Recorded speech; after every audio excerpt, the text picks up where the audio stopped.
好，来继续来看交通部的航港局爆发着弊案。这个航安组一个记者防指控办理灯塔整建发包的业务，讲接受人的招待，搁收人的免税品，所以伫个验收工程的时阵是跳过人过，搁帮这个厂商来找理由，减免着违约金，涉嫌贪污。台北地检署分8线路来搜索，约谈10个相关的人士，有6个人来交保。有行贿吗？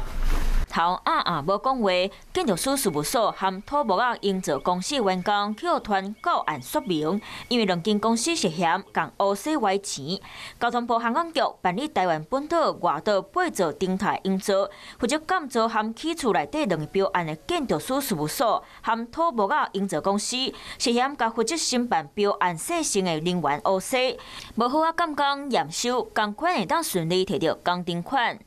北检调查建筑师事务所伫咧施工这段时间，用2万到5万甲细成的人员乌洗。本来厂商的工程超过规定的时间，爱罚70多万，减98万，互认为涉嫌乌洗歪人的钱。台北地检署指挥廉政署去8个所在调查，当时6个被告和4个证人，叫因告案厘清案情。